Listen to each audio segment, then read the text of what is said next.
Ciaran, you may not have known this, but we are in the presence of greatness right now because Caitlin is officially the Grad Ireland Female Undergraduate of the Year. Isn't that right, Caitlin? Yes. You've just been awarded that. I think that deserves a Thank round of you. applause straight off the bat. So congratulations Thank on you that. very much.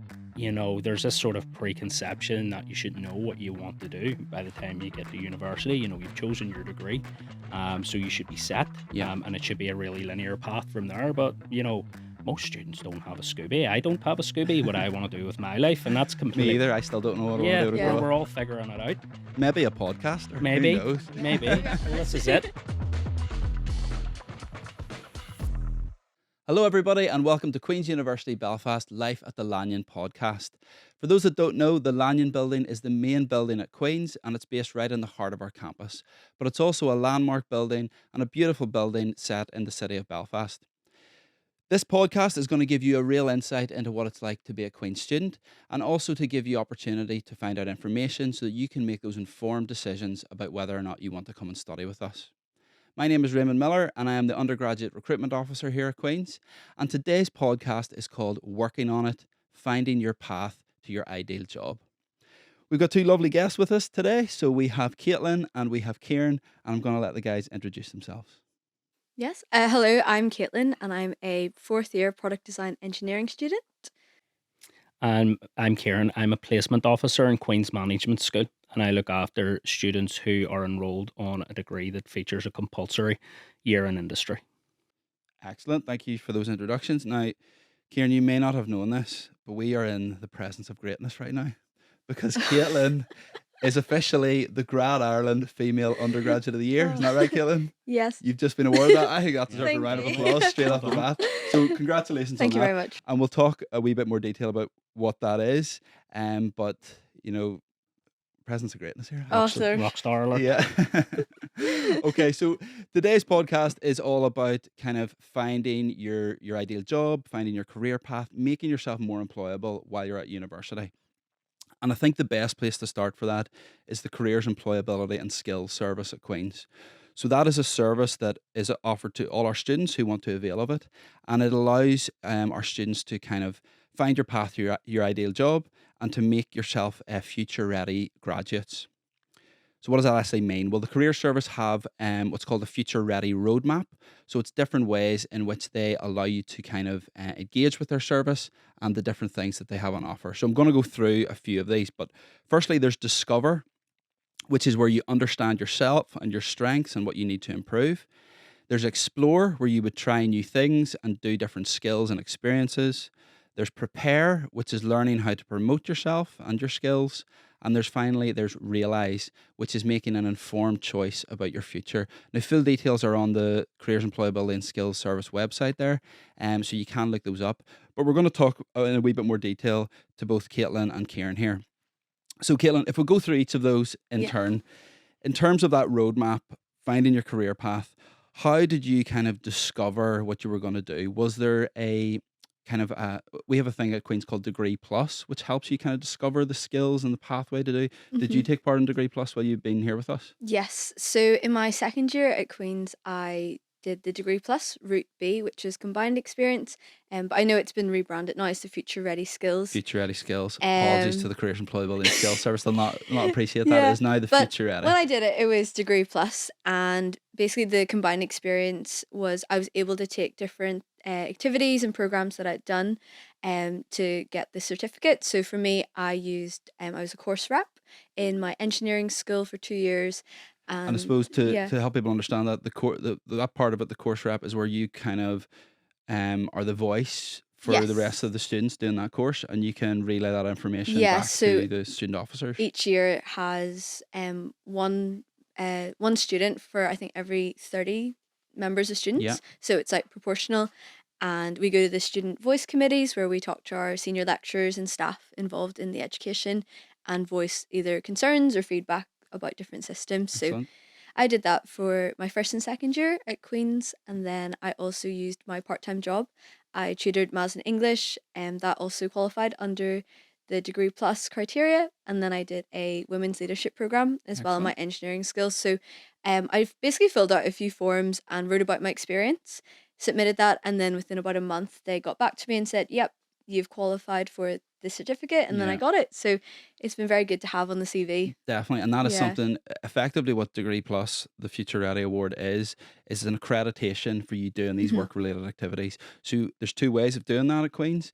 You can do a certain number of hours in a specific skill or activity. So that could be being a campus tour guide for 40 hours, hmm or you could do what you did, which is you do a number of different Yeah. activities and you get the combined hours to be accredited with the certificate. And what it all boils down to is that you're gaining skills, Yeah. you're doing activities that you kind of enjoy. You're getting paid for doing some of those, I'm sure, as well. Yeah. So by doing all that, that gives you this accreditation, which you can then show to employers. So that is one way in which you can kind of discover your path in terms of employability. The next thing we want to discuss then is explore. So have you had the opportunity yet to kind of explore different places or have some study abroad or work abroad programs? Yes, so actually this summer I'm going away to Montreal in Lovely. Canada. Canada. So I got this opportunity through the Go Global Opportunities department at Queen's. I applied for it last summer, and it's a 12-week internship where I get to do some research in engineering. So I will be designing like an exoskeleton for children with motor neuron impairments. Amazing. And is that sort of So directly related to your course, or is this yeah, something? so it's basically biomedical engineering. So my course is product design engineering, which is very general. So this is an opportunity to, I guess, specialize in an area that I'm really interested in. And I would love to bring that back for my final year because I'm doing a master's next year, and I'll maybe do a project related to it. Amazing. So I'm very excited for that. And it's a program that's partially funded by Queen's. So that's how I got involved. And they've been really supportive in just helping me with, all the admin and any Yeah. questions I have. So it's So been really good. a couple of things Yeah. there. I think it's really important for people to know. When you come to university, it's not like school where it's quite scripted. Yeah. The bell rings and you go to certain classes. You do have that ability to go to the career service, find internships. Yeah. You choose different modules that you're doing. So the fact that you have kind of worked your way through your degree and you're now doing a research project that is something you're hmm passionate about, you can kind of take whatever path you want in terms Yeah. of your careers and employability at Queen's, which I think is a really, really strong part of the explore topic that we're talking about here. Definitely. Yeah. So I know you haven't done it yet, but Yeah. what are your thoughts about going to Canada? So is it a full year, did you say? It's going to be For 12 weeks. for 12 weeks. And what are your thoughts? Have you ever been to Canada? Is it, No, I've never been to the States or Canada yeah, North before. America? Yeah. So it'll definitely be a new experience living abroad for the first time and learning a new culture, settling in. But I am very excited to, I Yeah, guess, get to know like a new definitely. working culture. 100%. Yeah. And those things of learning the Yeah. new culture, stepping out of your comfort zone, Yeah. again, that can all feed back to making you a more employable individual. Definitely. So Yeah. that'll be great.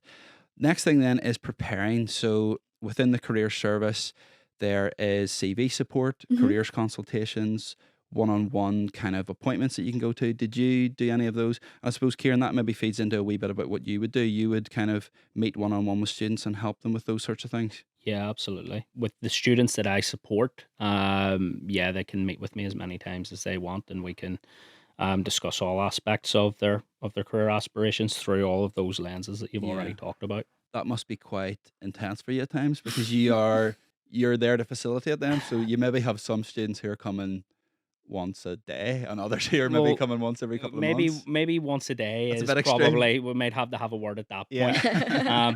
But it varies. I think the really sort of important thing about sort of understanding careers journeys is that it is so individualistic. And I suppose on the academic side of things, although there is a step from A levels to degree level where it does become much more sort of self-directed and it's about the student using their initiative much more, it's still a bit of a disconnect between the classroom environment where your curriculum is defined. Yeah. The coursework is defined, the learning outcomes are all defined in terms of this is what you need to do Yeah. to get a passing grade. When we step into that career sort of area, then none of that really applies. So the conversations that I would have with students are so individualized, Yeah. which is really nice. But it's important for students to understand that comparison's the enemy of happiness in a lot of ways, and that it's the best thing is to focus on your own journey and not to look Mm. at what others are doing, because that can not necessarily give you the right message. Or 100%. And that's Yeah. so true when it comes to looking at careers. But equally for our students who are listening or watching this, Mhm. deciding what course to go for. Absolutely. Even some people maybe just be deciding what A levels to choose. Don't focus on what your friends are doing. Look at your needs, look at what you want Yeah. to do, and just fully go for it. So no, definitely great advice there. Sticking on that kind of prepare theme, what sort of things did you do through the career service to help you prepare for a career, Caitlin? Yeah, so I guess in my first year, I actually just went to the placement fairs. I knew I had a placement year to do within engineering. It was going to be taken in my third year. So I wanted to get a feel for what companies were out there, what kind of industries I might be interested in. Yeah. So I would go to them. They run in first semester and second semester. But once I got to my second year, we actually had an employability module with the careers consultant, Patricia, and we also had Lindsay, who was at the time our engineering careers consultant. So they ran a module for one semester, Yes. and that's how I got involved in using like the one-to-one appointments. They were really helpful whenever I wanted to apply for a placement. I would, send them my cover letter, they would read through it, and then we'd chat through it if there was any changes or, something they felt I was maybe missing compared to like the job description. So it was That really good to get feedback on my definitely, and work I that think way. what's really good Yeah. what you did there was what you said it. You went in first year. You went straight Yeah. away to start thinking about your career service because I see it being around campus and being not that I work directly for careers, but you see students who get to their final year and they're like, "Oh my word, what am I actually going to do here?" But if you've gone through the programs and the processes from first year, Yeah. if you go to the career service on day one, they will help you through all these things that we're talking about. They will help you with the Future Ready Award, any volunteering, any global Yeah. opportunities. They'll help support your CV, have one-on-one consultations, and the placement fairs that you talked about as well. So through your time using the career service, Yeah. slowly but surely you will make yourself more Yeah. employable. And I think that's probably been the case for you. Would you Yeah. say that? Makes it less intimidating, I think, as well. That's why I went in first year so that I wasn't almost like panicking in the years to come. Like I was really used to like going and like seeing the different companies and even just like chatting to them. Yeah, So no, it's really, really important to do that. Okay, I want to move on now, Ciaran, and chat a wee bit Mm-hmm. about your role specifically. So we've spoken there about the career service at Queen's, which is open to Mm-hmm. anyone, but your role is a wee bit more bespoke, whereby you work for an individual school at Queen's. Mm-hmm. And again, for those that maybe are understanding the lingo here, at Queen's we have faculties, schools, and then courses.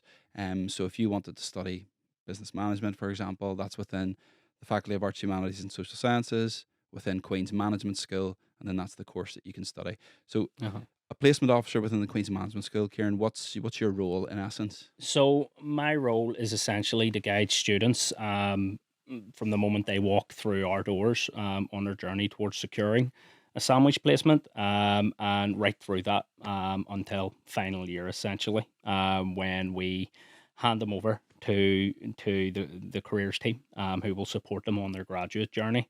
That support, it takes a number of different forms. Any student who is on one of our programs has a compulsory year in industry, which means at year two, there's a year-long prep module that they must attend. Beyond that, then there's a module at year three. So if you go on a placement through our school, the chances are that it will be assessed. And in some cases, it will be worth quite a lot of academic credit. So it's a really good way to bolster your degree in that sense. So, I suppose in essence, there you support a student who comes in on day one. In their second year, they'll do some preparation for what will Well, be we'll do, a placement in third year, yeah, and we'll even do some prep in in first first year. year as The well. earlier, the better. Yeah, You've already mentioned it, and Caitlin, it was something that you did really well yeah. was engaging as early as possible. There's this sort of preconception that you should know what you want to do by the time you get to university. You've chosen your degree, so you should be set, yeah. and it should be a really linear path from there. But most students don't have a Scooby. I don't have a Scooby. What I want to do with my life, and that's Me complete. either. I still don't know what I want to Yeah, do to Yeah. grow we're up. we're all figuring it out.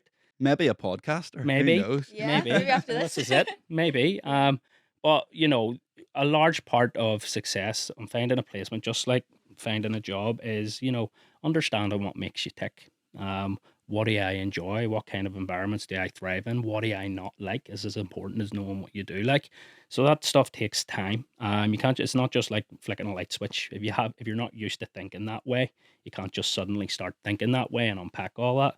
So the earlier the students engage with us, ideally in first year, the longer we have to unpack those things. By the time the student gets to year 2, they've got more of a sense of what they're targeting, and then we can start to do that work on developing that CV, learning how to tailor your applications to the requirements of different posts, which is a really important part of the process.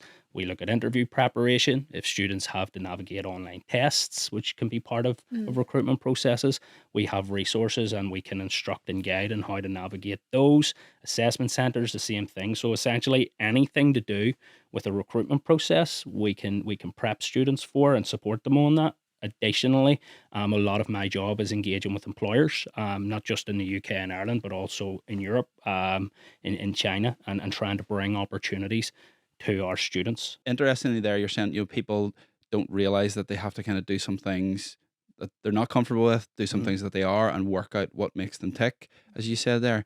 I think maybe where the disconnect comes sometimes is you have quite vocational degrees out there. Absolutely, You know, you have your medicine, dentistry, nursing, teaching, and those are very clear cut. Whereas other programs and courses can kind of lead you through this journey to whatever career path you want. So I think it's interesting that, students watching this, you don't have to have that clear career path in mind. We will help form and shape that as you go through your program and as you go through the services that we offer. absolutely. Yeah. Students will hear a lot of jargon around placements, internship, work placements, work experience. Could you kind of summarize those and what they are and which one I'll is do my the best. best? 'Cause I'm still getting my head around it. I've been Yeah. working in placements for about 12 years, and it can still be a bit of a minefield in terms of jargon. Strictly speaking, a placement is it's work related learning. So it would be, a period of working that forms part of your course. So there would be academic credit available for it. It would be assessed. Yeah. Now that can be in the form of a sandwich placement, which is, a minimum of 9 months usually if we're talking about the UK, or it can be shorter. It could be a 3-month placement as part of a postgraduate program, for example. But we refer to those as placements when they're incorporated into the degree program and when they're assessed and they're recognized on the transcript. So in the same way you would do a module in a particular area, Yeah, the placement counts as a module that you do across a year yeah, potentially, and you get assessed on yeah. that. Yeah, I think that makes Essentially. sense. Now internships. Yeah. Again, this term is probably thrown about with a wee bit more sort of, looseness. Sometimes in the UK and Ireland, when we talk about an internship, we're talking about maybe uh, a placement that isn't quite 9 months. So it could be something that's 4 or 5 months. Okay. Sometimes people refer to those as internships. But generally, I would say that an internship is just a structured sort of program that's designed to complement study, not necessarily incorporated into the program. However, if you step outside of the UK, then internship is a placement. So Okay. again, everywhere else in the world, we talk about internship. And if I'm talking to an employer in France, for example, which I do regularly, if I start talking about placements that don't know what I mean, what they would refer to a placement as is a compulsory internship. Okay. So, the language depends on who you're talking to, And essentially. where you are But in the yeah, and world. where you are. But a good rule of thumb, placement's built into your degree, and it's assessed is a good way. Work experience is going to be something that's short term, that's designed to deliver an insight into a company or into a profession. It's not necessarily something that's going to be a real substantive piece of experience, like 6 months or something Yeah, like that. of That course. wouldn't be a work experience. And I suppose our listeners, a lot of them will be at school currently, and their careers teachers will be trying to get them to do work experience. And it's exactly that. It's a wee bit of an insight Yeah. into a career that you want to do. But then when you come to university, the placements are assessed, as you've just explained there. So thank you. I think the important thing for young people is not to get too hung up on Yeah. that. If you're doing something, you're doing well. Getting yourself out there and Yeah. seeing what Absolutely. makes you tick. The placements that you kind of organise for students, they can be local, GB based, UK based, and further afield. Is that kind of, it could be anywhere across the world? So essentially, within reason. Yeah. Anywhere in the world. So personally, I look after international business students. I think we'll have one a do. graduate in the room. Our producer Isabella, yeah. who I've seen on a previous podcast, she was a placement student with yourself. Yes. So basically, on that program, we would expect that students spend some time in the country where whose language you're studying. So if you're studying international business with French, we want you to go to France for a minimum of 6 months. And a lot of students choose to spend those 6 months in a work placement because that's what we ask them to do. Ideally, it'll be spent working. We will allow students to study for a little while, for a semester, but ultimately we want students to go and experience working life in that country. So yeah, France, Germany, Spain. We get the occasional student that studies Mandarin that comes onto the program. The occasional student that studies Portuguese. We do send students to America. We send students to Canada as well, and occasionally, we will send students to Eastern Europe, depending on what their needs are, what their own nationality is. So yeah, pretty much, big chunk of the world. Yeah, no, that's good. It's good to have that kind of scope to kind of Mm-hmm. go different places within reason. And a couple more sort of queries. You work, as we've mentioned, within the management school at Queen's. Yeah. There are placement officers in different schools across the university, I'm Uh-huh. assuming, and they do the same sort of job. So it won't be in every school across the university, but quite a lot of them will have placement officers. Yeah, any school that has got programs that feature a sort of an integrated year in industry as part of it Yeah, will have a placement officer. But even the schools that don't, I mean, the career service will do a mega job in yeah, prepping you for that too. It's not a lesser service; they're yeah, phenomenal at what they do. So, any student should be touching base yeah. with the So I career suppose, service. I guess to kind of summarize that, if you're looking at a course or a program that doesn't have if it does have a placement year attached to it, great, you're going to have a placement officer that will help you with that. If it doesn't, you can go to the career service and they have people who will help you find a placement if that's the route you want to go down. In terms of your experience then, Mhm. Caitlin, you went on a placement as part of your Yes. course. So remind us again what your course is and what you did for your placement year. Yeah, so my course, product design engineering sandwich year. So that's also terminology that sometimes comes up. For engineering is sandwich year just means you take a placement year in between your studies. So I did 2 years of studying, took a year out for placement, and then I was back for 2 years to study. So I took my placement in block blinds in Macrofelt, and they are a window blinds company. And I worked with the research and development team, which is also their engineering team, where I did a lot of design and testing for their products.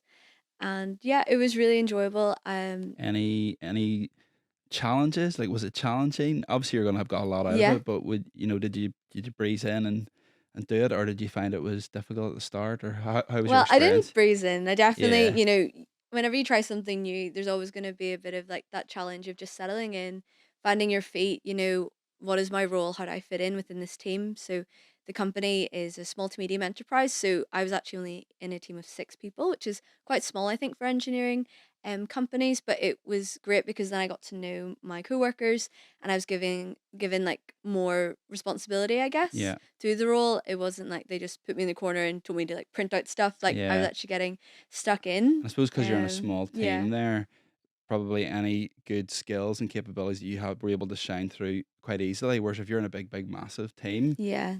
you might kind of go unnoticed. So that Yeah. probably allowed them to give you extra responsibility, which is what you want to do in a placement year. You want to like Definitely, do as yeah. much as you can. So did you have any kind of big projects that you had to do, or what were your what was the big skill or thing you took away from doing your placement? So I think working within like industry. Yeah, So whenever you come from university and just studying for, 7 or 9 years, that up until that point, you don't really know how your degree is going to fit into like the working world. sure. So that was a really big takeaway about how do businesses function. So even though I was in the engineering team, I got to work with supply, production, marketing, finance, and it was just really like an enriching time to just learn about different roles because for engineering you can go into like various things if you want to go into management or supply or manufacturing. So I definitely learned a lot more and I saw a lot more opportunity for my career from that, which is very Brilliant. good. Sounds like a Yeah. really good experience. Yeah. Um, are you still in contact with them, or did you kind of make friends from it? Or, is there coworkers there that you're still in contact with?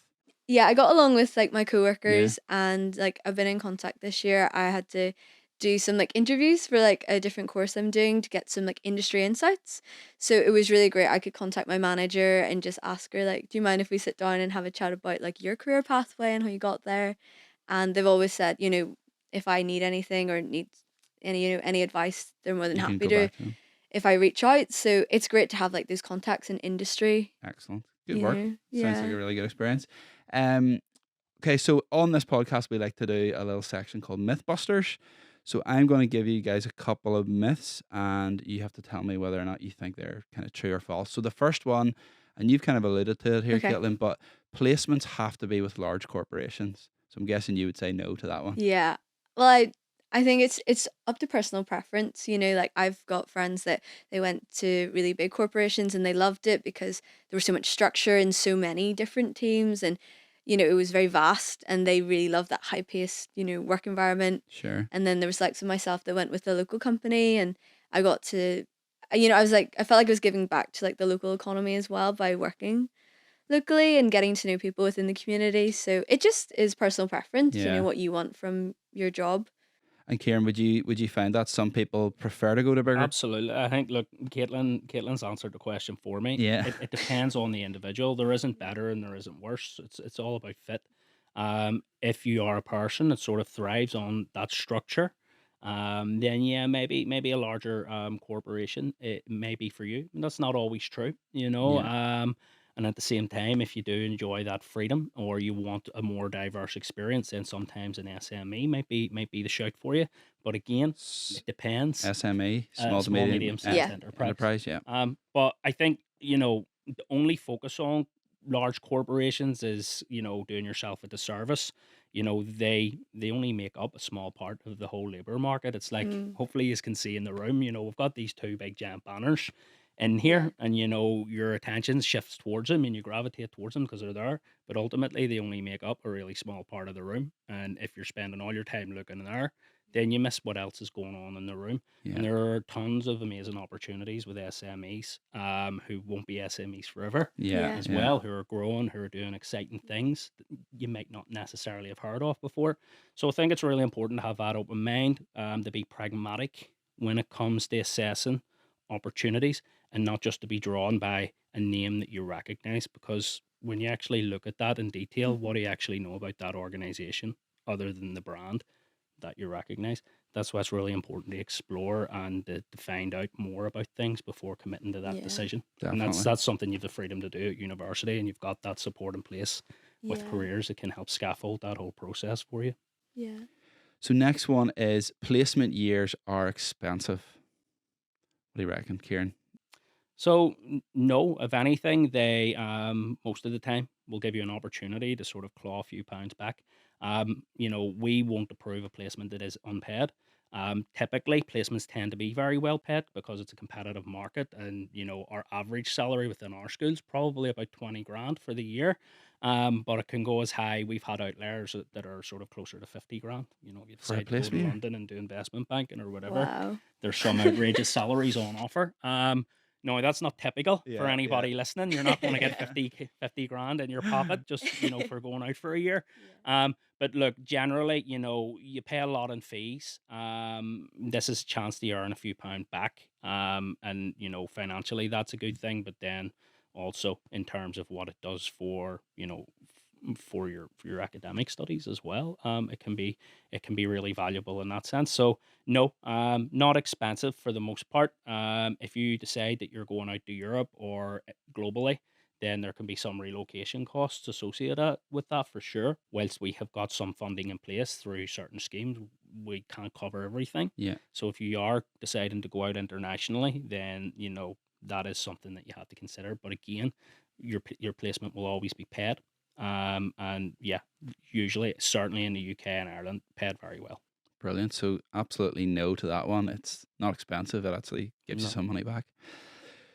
Gail, I'm going to Yeah. come back to the Grad Ireland Yeah. female undergraduate of the year. So Okay. it looks to me like all that experience you've had while you've been here at Queen's has kind of culminated in you getting that Yeah. award. So for those that maybe don't know, can you kind of explain what that is and how the Yeah. process came about as to how you were nominated and then Yeah. awarded the? Well, I guess I'll run through it like chronologically. That's just how my Yeah, brain works. yeah. But I found out about the Undergraduate of the Year awards through just social media, through the career service. So I went onto the website and just read through the different categories. There was ones for engineering, sustainability, innovation, but the one that really stood out for me was female undergraduate of the year. So they gave like a brief description of what they were looking for, the kind of experience that the candidate might have. And it really was just through all the experience I'd gained through my time at university, doing some leadership courses, taking on some roles like the course rep, or doing some. I did like a business module on the side with the enterprise SU in Queens, and I just felt like I think like I have something to Definitely. give, Yeah, you know, 100%. You know, y and you've put a lot of time and effort into doing all those things, and you've yeah. made yourself more employable, so to get that extra recognition, why not go for it, Yeah, you I know? just thought I actually knew a girl who went with the UK Undergraduate of the Year awards a few years ago, and she actually won it. And I chatted to her. Just it. I think there's a lot of value in chatting to people that are a few years above you, maybe in the same degree, or doing something that you're also interested in. So I kind of bounced a few ideas off of her and said like, is it worth applying for it? I'm not really sure. I honestly didn't expect to win like at all. I was like so shocked and pleasantly surprised. And was there a big So award ceremony? Did you get to go out yeah, for dinner and so stuff? the stages were like a written application. I did the psychometric testing. So, as Ciaran had mentioned, the placement officers in my second year, we actually went through that. So I had some experience in just practicing for them. So that was very useful. And then I had to do an online interview with the sponsor company that was sponsoring this award. And then I got called back as one of 10 finalists. So we went down to Dublin to the Aviva Rugby Stadium, Oh, brilliant, yeah. and we had a lovely lunch. They just announced the winners there, so you really didn't know until like At that all, yeah. moment. It Did you get was. any good reaction videos of you like, I "Ah, think I've it was filmed, but won." like honestly, I was just like, oh my, like what? It was such a shock, but I was so grateful for it. Because I guess winning this award, what does that mean? It wasn't like I just won money or anything. It's an opportunity to be mentored for 1 year. So the company that sponsored me is Diageo, which is, a global company, and they've got so much, experience and so many leaders. So it's really like a leadership mentorship program I've now Brilliant. got for my final year, which will be great to really hone in like what I want to do when I graduate. So I think yeah. it's just like the perfect example of when you come in first year and you take a chance on some of the programs that the career service Yeah. office offer, sorry, that one thing can lead to another, which has led to you winning to an award, which has led to you getting even more mentorship, which Yeah. will, that all those steps are just going to put you in such good stead for I'm sure an amazing future career. Yeah. So again, well done for that. It's Thank you really, so really good much. I think achievement. what's really sort of great about it, and which is sort of something that everyone should be mindful, is this was all thanks to you being proactive, Thanks. and using your Yeah. initiative. You went out and you made those things happen. You had those conversations. You submitted those applications, and that's probably the most important quality that you can develop as a university student, is the ability to sort of be proactive. Because when you come to uni, nobody's sort of force feeding you things. Yeah. We'll lay it all out for you, but ultimately it is up to you as an individual to explore that and to make use of it. And again, you might not know where to start, but the best place to start is just by going and asking someone in careers, and from there, you'll be Yeah. signposted to whatever you need. But it has to start with you as an Yeah. individual. And I think as well, like not to be too intimidated, like it's very easy. I know when I came in first year to see a final year student, and I was like, wow, like they've done so much. And, you're like, I only have like 3 or 4 years at university. How do I make the most of my time? I think that was what I was thinking when I arrived. But I think it's just breaking it down and taking those little steps and just doing a few things to start off with. And that helps you like build a bit more confidence into doing something that isn't related to your degree. Because then that's what makes you stand out when you go to apply for jobs is you've got your degree and different experience, so it Yeah. shows you're more like well-rounded. Amazing. I was going to ask you guys for some final thoughts, but I think what you've both just said is perfect because you've succinctly said there, stepping out of your comfort zone, taking that chance, taking those opportunities when they come your way.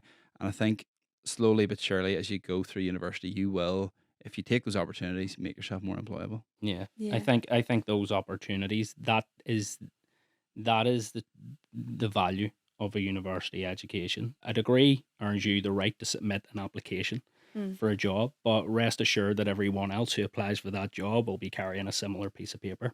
So, what is it that makes you stand out?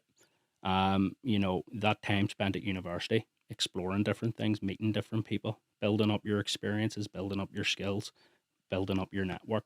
Those are the things that will help to set you apart when it becomes time for you to compete against other people that have been through that process. Mm. There's so much value in that, and to sort of be solely focused on getting a first. or getting the best grade possible, is to an extent to miss the point of what university is all about. Yeah. That is a huge part Yeah. of it. You got to do You well gotta in do your that. You gotta studies, do that. But but there's so much Yeah. value in the the rest of wider. it. There's so much value in the career service. Yeah. And certainly at first year, the majority of first years don't engage with the career Yeah. service. We know this. About 60% of first years don't go near the career service. Um, make that a port of call. In your induction week, first port of call, go and meet the career service, and good things will stem from there. And then it's just about Yeah. consistency and application, and you'll be flying by the time you walk out here. Amazing. I mean, if you're not Yeah. inspired now to go and see the career service, I don't know what else will make you do that. Guys, Yes. thank you so much for joining us today. It's been so insightful and really, really helpful. If anyone has any questions or queries about the career service at Queen's or about getting a placement at Queen's University, then please get in touch with us. Our email address is studentrecruitment@qub.ac.uk, and I can pass on any queries or questions to the guys. Hope you enjoyed finding out about the path to your ideal job. And if you have any questions, as I say, get in touch. And we hope to see you on the next episode of the Life at the Lanyon podcast. Thank you. Thanks, guys. Thank you so much for having Cheers. us. Thanks for having us. See you later. Yes.